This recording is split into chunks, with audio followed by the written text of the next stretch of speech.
Halo Sobat Baku Hantam dimanapun kalian berada. Kali ini, saya akan menceritakan alur film survival yang berjudul Breaking Surface, yang dirilis tahun 2020. Film yang mendapat ranking 6,1 menurut IMDb ini, mengisahkan dua saudara kakak beradik yang terjebak di dasar laut, sedalam 33 meter. Sebelum masuk pada alur film, pastikan sobat semua menekan tombol subscribe, like, dan tombol lonceng notifikasi. Agar sobat semua tidak ketinggalan video terbaru lainnya. Atas perhatiannya, saya ucapkan terima kasih. Adegan diawali, Ida kecil berteriak meminta tolong kepada ibunya, yang mana adiknya yang bernama Tufa telah tenggelam. Beruntungnya, nyawa Tufa berhasil diselamatkan. Singkat cerita, Tufa yang kini beranjak dewasa, berprofesi sebagai penyelam yang memeriksa kerusakan kapal di dermaga. Saat Tufa menyelam, ia menemukan kerusakan pada kapal tersebut. Lalu ia meminta kepada kru kapal untuk mematikan mesin baling-baling, agar ia dapat masuk ke dalam untuk memperbaikinya. Namun ketika Tufa sudah masuk ke dalam, tiba-tiba baling-baling kapal menyala. Dan hal tersebut membuat Tufa panik, lalu ia bergegas melepas peralatan selamnya untuk menghentikan baling-baling tersebut. Setelah kejadian itu, Tufa yang marah, langsung mendatangi kru kapal dan menghajar salah satu kru kapal tersebut. Scene berlanjut saat Ida baru saja sampai di bandara. Ida pun langsung menghampiri Tufa yang telah menyambutnya. Setelah mereka berdua bertemu, mereka langsung menemui sang ibu yang sudah menunggunya. Dan faktanya, bahwa Ida dan Tufa ini adalah saudara tiri. Sesampainya mereka di rumah, Tufa dan ibunya langsung pergi berenang di belakang rumah, dan hal itu membuat Ida teringat kembali pada kejadian masa kecilnya. Kemudian Ida menemui Tufa untuk menanyakan tentang penyakit yang diderita ibunya.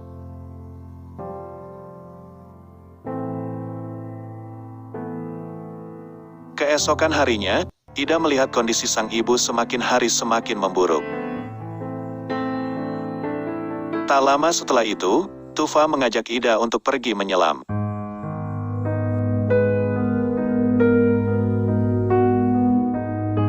Di tengah perjalanan, mereka melihat pengemudi lain yang sedang mengalami mogok.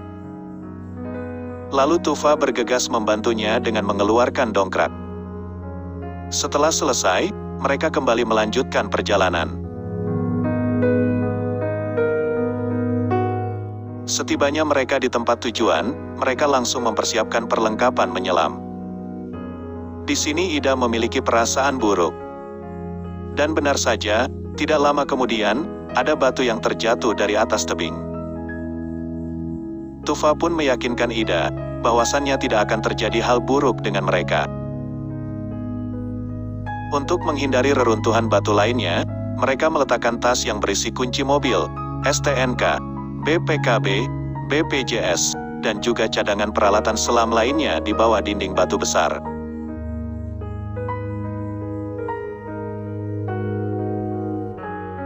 Mereka pun mulai menyelam ke dasar dan menyusuri beberapa gua kecil yang indah.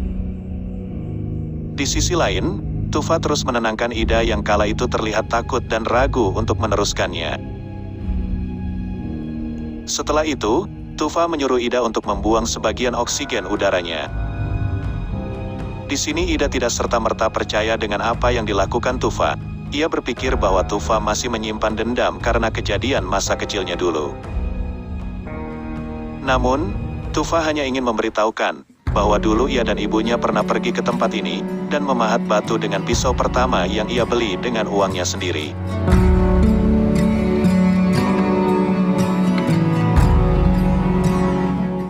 Lalu mereka kembali menyusuri gua. Setelah keluar dari gua, tiba-tiba mereka dikagetkan dengan ikan paus besar yang sedang melintas. Tufa kembali menenangkan Ida yang panik dengan hal itu. Ketika mereka memutuskan untuk kembali ke permukaan, Secara tiba-tiba, ada batu yang jatuh mengenai Tufa, dan membawanya ke dasar laut. Ida yang panik, bergegas berenang ke dasar laut untuk menemukan Tufa. Ia terus berenang ke dasar laut sampai di kedalaman 33 meter. Sampai akhirnya, Ida menemukan Tufa yang terjepit lempengan batu yang mengenai Tufa tadi. Ida dengan rasa paniknya, langsung bergegas mengangkat batu yang menjepit Tufa. Namun hal itu sia-sia, batu itu tidak bergerak sama sekali. Kemudian Tufa menyuruh Ida mengambil lampu penanda, untuk menandai tempat tersebut. Setelah itu, Ida naik ke permukaan, bermaksud untuk mengambil tabung oksigen dan satu buah dongkrak untuk mengangkat batu yang menjepit Tufa, serta mencari bantuan kepada warga sekitar. Namun sayangnya, ketika Ida sampai di permukaan, perlengkapannya sudah terjepit oleh longsoran batu, dan hal itu membuat tabung oksigen dan tasnya tidak bisa diambil. Lalu Ida teringat, bahwa masih ada 2 tabung yang tersimpan di dalam mobil. Inilah awal pertarungan Ida melawan waktu untuk menyelamatkan Tufa, dimulai. Ia pun langsung bergegas menuju mobil, dan memecahkan kaca mobilnya untuk mengambil tabung oksigen dan sebuah dongkrak. Karena kunci mobilnya berada di dalam tas, ia mencoba beberapa cara untuk membuka bagasi mobil itu. Akan tetapi bagasi mobilnya tetap tidak bisa dibuka. Keadaan itu membuat Ida putus asa dan berteriak meminta bantuan yang berada di sekitar. Tidak lama kemudian, Ida melihat pesawat yang sedang melintas. Ida pun langsung menyalakan suar untuk meminta bantuan. Akan tetapi, Ida telat menyalakannya, yang menyebabkan pesawat itu tidak melihat cahaya suarnya. Kemudian, ia bergegas kembali menyelam untuk menyusul Tufa. Di waktu ia akan menyelam, Ida kembali melihat pesawat melintas, ia pun melambaikan tangannya. Dan tanpa ia sadari, tabung oksigen yang diperlukan Tufa telah terjatuh. Ida yang panik, bergegas menyelam dan memberikan tabung oksigen yang ia pakai kepada Tufa. Lalu Ida memutuskan meninggalkan tabung oksigen miliknya, untuk mencari tabung oksigen yang sudah terjatuh tadi. Beberapa saat kemudian, Ida berhasil menemukan tabungnya tersebut, dan memberikan kepada Tufa untuk dipakainya. Ida pun kembali naik ke permukaan untuk mencari bantuan. Akan tetapi pada saat ia sampai di permukaan, Ida mengalami dekompresi yang berakibat fatal bagi kelangsungan hidupnya. Tidak peduli akan kondisinya, Ida berlari menuju mobil untuk mencoba kembali membuka bagasi. Ida yang menyadari bahwa ada peta di dalam mobil, yang menunjukkan lokasi di sekitar tempat itu, ia bergegas mencari rumah terdekat untuk mencari pertolongan. Ketika Ida sampai di rumah terdekat, ternyata rumah yang ia tuju tersebut, dalam keadaan kosong. Karena keadaan yang mendesak, ia segera mengambil batu dan memecahkan kaca rumah tersebut. Setelah Ida berhasil masuk ke dalam rumah, ia disambut oleh anjing penjaga yang siap menyerangnya. Dan anjing tersebut memberikan satu oleh-oleh gigitan kepada Ida. Ida yang mengalami luka karena gigitan, dengan terpaksa ia membunuh anjing itu. Kemudian, ia bergegas mengambil barang yang dibutuhkan, namun Ida hanya menemukan satu besi linggis yang dapat digunakan untuk membuka bagasi mobilnya. Sebelum Ida beranjak dari rumah itu, Ida menuliskan pesan kepada pemilik rumah untuk segera menolongnya. Singkat cerita, Ida berhasil membuka bagasi mobilnya. Namun sayangnya, di dalam bagasi mobil tersebut, Ida tidak menemukan dongkrak. Karena dongkraknya ketinggalan ketika ia dan Tufa menolong seseorang di perjalanan tadi. Dan Ida hanya menemukan cairan penambal ban. Seketika itu, Ida merasa kecewa dan putus asa.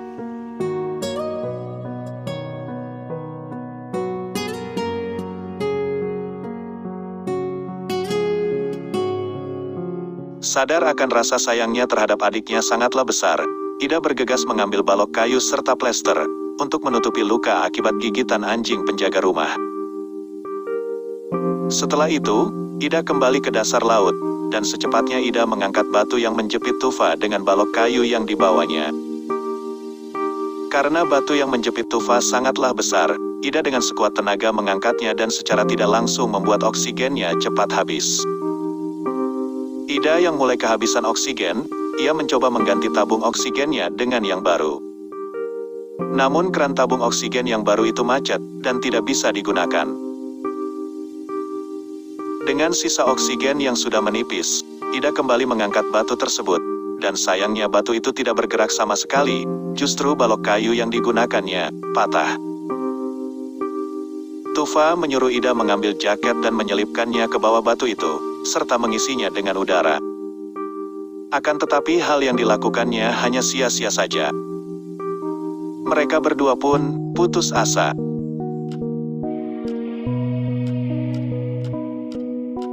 Dan karena kejadian ini juga, mereka berdua semakin dekat dan merasakan ikatan emosional di antara keduanya.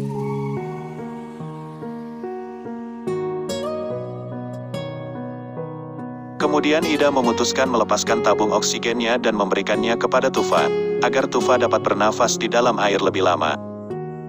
Lalu Ida kembali ke permukaan untuk mencari pertolongan. Sesampainya Ida di permukaan, ia langsung terjatuh lemas, dan kondisinya semakin parah.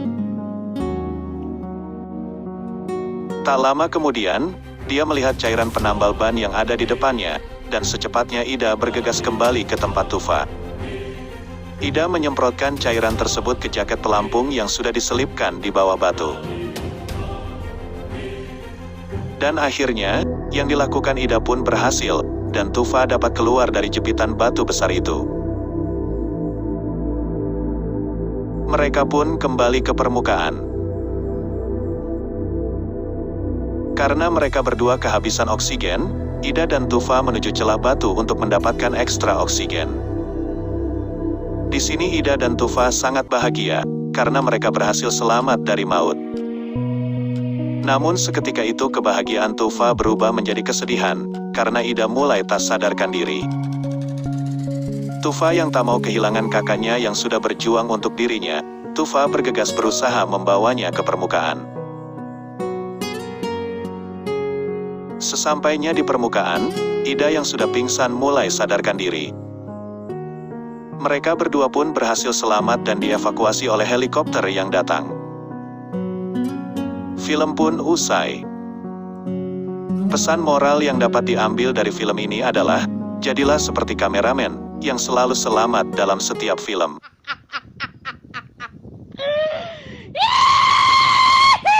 Terima kasih untuk kalian yang sudah menonton video ini sampai akhir.